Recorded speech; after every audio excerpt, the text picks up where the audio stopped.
नमस्कार, स्वदेश न्यूज देख रहे हैं आप। मैं हूं आपके साथ राखी और बजट का विश्लेषण लगातार जारी है स्वदेश न्यूज पर। आपको बता दें, तमाम दिग्गज हमारे साथ जुड़ रहे हैं, तमाम लोग, और निश्चित तौर पर बजट आज कैसा रहा, बजट में जिन बिंदुओं को शामिल किया गया उससे जनता को कितनी राहत है, आगे विकास की यदि बात की जाए, इंफ्रास्ट्रक्चर की बात की जाए, तो कुल मिलाकर कैसा रहा बजट, इस पर हम लगातार हमारी चर्चा जारी है। स्टूडियो में कई मेहमान हैं, सबसे पहले आपका परिचय कराएंगे और इस चर्चा को आगे बढ़ाएंगे। आपको बता दें कि सीए अभिषेक मोदी जी हमारे साथ जुड़े हुए हैं। अभिषेक जी, बहुत स्वागत चर्चा में शामिल होने के लिए। बीजेपी का पक्ष रखने के लिए महेश जोशी जी हमारे साथ है। महेश जी, आपका भी बहुत स्वागत है। चर्चा की शुरुआत में सबसे पहले अभिषेक जी आपसे करना चाहूंगी, क्योंकि आप एक चार्टर्ड अकाउंटेंट हैं और निश्चित तौर पर आज का पूरा बजट देखें, आपके हिसाब से कैसा रहा? मैम, बजट जैसा एक्सपेक्टेड किया था कि ना कोई टैक्स एक्स्ट्रा लगाया जाएगा, परंतु बहुत सारी छूट जिनकी अपेक्षा की गई थी वो चीज़ नहीं की गई। क्योंकि अभी परिस्थिति ऐसी है कि मतलब बहुत ज़्यादा जनता को सुविधा देने के जैसी स्थिति में नहीं है मध्य प्रदेश, इसलिए एज एक्सपेक्टेड जो एक्सपेक्टेशन थी कि बजट में कोई एक्स्ट्रा कर या एक्स्ट्रा टैक्स नहीं आएगा, तो वो नहीं आया है। परंतु कुछ छूटों की आवश्यकता थी जो नहीं मिली है, हो सकता है वो डिफर्ड होकर आगे हमें मिलने जो प्रस्तावित है, तो हो सकता है आगे मिले। जैसे कि रजिस्ट्रीज़ के ऊपर जो छूट के लिए प्रावधान किया गया था कि दूसरे स्टेट के अनुसार हमारे स्टेट में 100% तक एक्स्ट्रा टैक्सेस लग रहे हैं, तो उसमें कुछ राहत आगे के महीनों में अपेक्षित है। बिल्कुल। महेश जी, थोड़ा सा अब दिन भर के डिस्कशन में और कई लोगों की प्रतिक्रियाएं भी आई हैं बजट को। बजट के पहले भी कुछ लोगों से बातचीत की गई थी कि क्या उम्मीदें हैं। सबसे ज्यादा यदि किसी ने जोर पकड़ा तो वो महंगाई का मुद्दा था, और बहुत ज्यादा उम्मीद थी कि थोड़ा सा कुछ ऐसा हो जाता कि राहत मिल जाती। विपक्ष भी ये मांग करता आ रहा था कि वैट में कटौती की जाए, पर ऐसा हुआ नहीं। एक बात अच्छी है कि नए टैक्सेस नहीं लगाए गए, लेकिन आम जनता से जोड़कर यदि देखें, बहुत ज्यादा राहत कहीं दिखी नहीं। देखिए, ऐसा है कि सरकार इस वक्त की स्थिति से गुजर रही है, ये किसी से छुपा हुआ नहीं है। तो कोरोना महामारी के कारण जो स्थितियां उत्पन्न हुई हैं उसमें सरकार को चलाना, सारी योजनाओं को लगातार लागू रखना, जो पिछली सरकार में 17 महीने की सरकार में जो कमलनाथ जी ने योजनाएं बंद कर दी थी, वो गरीबों की कल्याणकारी योजनाओं को पुनः चालू करना, भोपाल इंदौर जैसी जगह में बड़े बड़े मेट्रो प्लान करना, स्वास्थ्य, शिक्षा और जितनी भी ऐसी योजना उसके लिए करोड़ों रुपए जो है का प्रावधान, ये सब के लिए सरकार को कितना इस वक्त संकट का समय है, इस स्थिति में उससे निपटने के लिए ये सब जरूरी था। लेकिन फिर भी सरकार ने वो सब करते हुए कोई नए कर नहीं लगाए, इसके लिए सरकार बधाई की बात है। बिल्कुल ठीक है। अच्छा, एक बात और, बहुत कुछ मुख्य बिंदु हैं जिन पर आज बहुत जोर दिया गया है। नई सड़कें बनाने की बात की गई है, एजुकेशन सेक्टर के लिए कहा गया है शिक्षकों की भर्ती की जाएगी, नए सर्व सुविधायुक्त स्कूल खोले जाएंगे, मेडिकल कॉलेजेस खोलने की बात की गई है, उनके लिए हेल्थ के लिए अलग से करीब 15,622 करोड़ का जो एक प्रस्ताव रखा गया। तमाम चीजें हुई हैं, ये इंप्लीमेंट कितनी हो पाएंगी? लगता है मुझे आपसे ही मेरा सवाल होगा ये कि इन सारी चीजों को आप लाए हैं, निश्चित तौर पर आगे बढ़ने की बात हो रही है, आत्मनिर्भर मध्य प्रदेश को साकार करने का कहीं ना कहीं फोकस है। ये इंप्लीमेंट कैसे हो पाएगा और कितना इसको करने के लिए निश्चित तौर पर बहुत एकाग्रता और बहुत मेहनत लगेगी? देखिए, ये तो बिल्कुल सच है कि इसके लिए बहुत मेहनत लगेगी, लेकिन इसके साथ ये भी सच है कि भारतीय जनता पार्टी, अगर कोई भारतीय जनता पार्टी का कोई नेता है, भारतीय जनता पार्टी के सीएम शिवराज सिंह जी चौहान है और जो संगठन है, वो यदि अगर कोई जनता के हित में कोई निर्णय लेता है और यदि कोई योजनाएं बनाता है, तो वो केवल एक गपबाजी नहीं होती, उसमें मेहनत जितनी भी लगे, मेहनत करने से कोई पीछे नहीं हटते। और निश्चित तौर पे अगर उन्होंने ये निर्णय लिया है, ये सब घोषणाएं की है, तो वो 101% पूरी होंगी।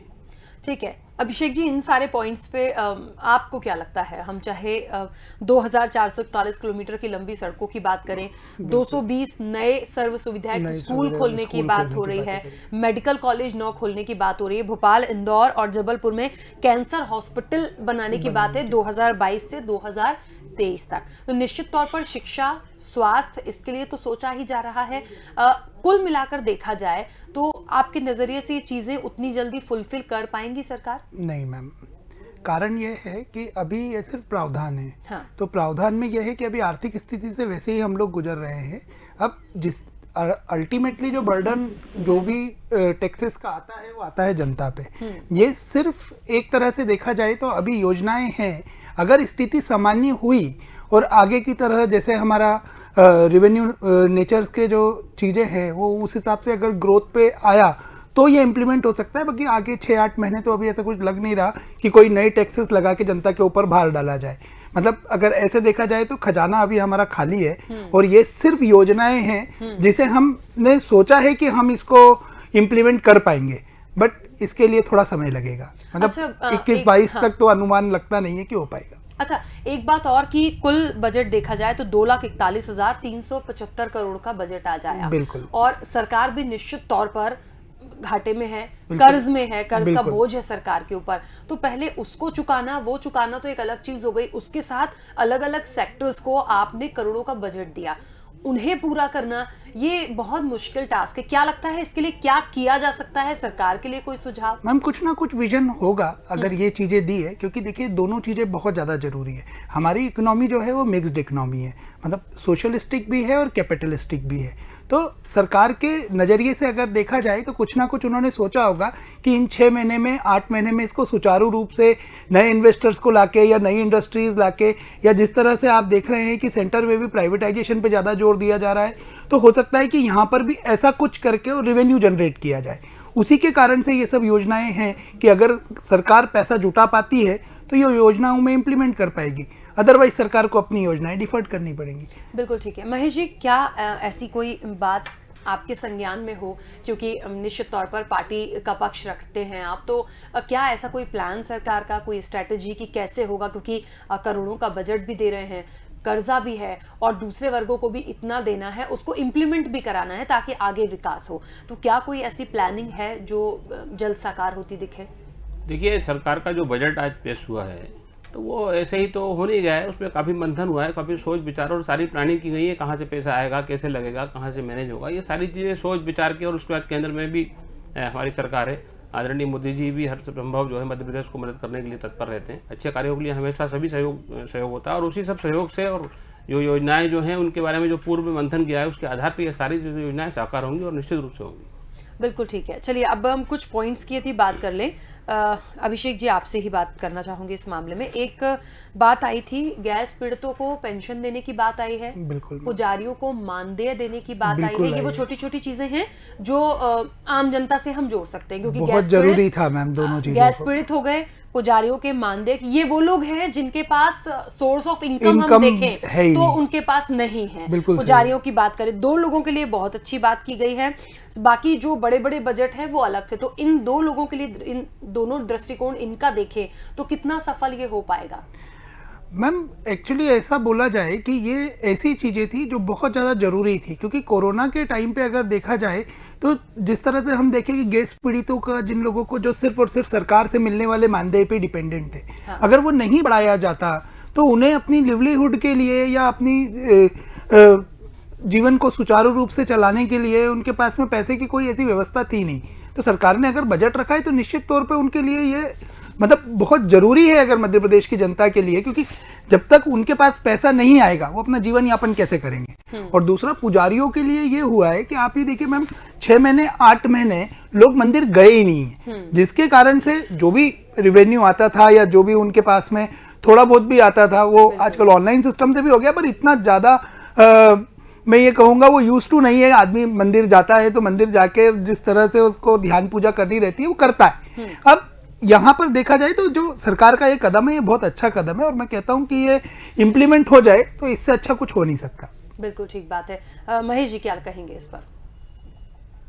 मैं तो यही कहूँगा कि सरकार का जो बजट आया और जिस प्रकार से जो अपन चर्चा कर रहे हैं कि जो पुजारियों के लिए और गैस पीड़ितों के लिए और निचले तबके के लिए सोचा है, मतलब ये सर्वस्पर्शी सरकार तो सबके विषय में सोचती है और उन्होंने एकदम निचले स्तर पर जाकर पिछली पंक्ति के पिछले व्यक्ति तक पहुंचकर और सोचा, और ये बहुत ही मतलब एक बधाई का कार्य है। अच्छा, एक बात और, किसानों को 0% ब्याज दर पर ऋण देने की बात है, ये तो पहले भी था, इसमें कुछ ऐसा नया नहीं हुआ। और किसानों के लिए जहां तक सोचने की बात हम करें तो एक बहुत बड़ा किसान आंदोलन हमने देखा। देखिए, उत्पादन बहुत अच्छा है, किसान अपना करते हैं, कृषि प्रधान देश भी हमारा कहा जाता है। उस स्थिति में देखें तो किसानों के लिए ठीक है, ब्याज ऋण की बात पहले से थी कि आप 0% पर देते हैं, अच्छा है, निश्चित तौर पर राहत मिलेगी।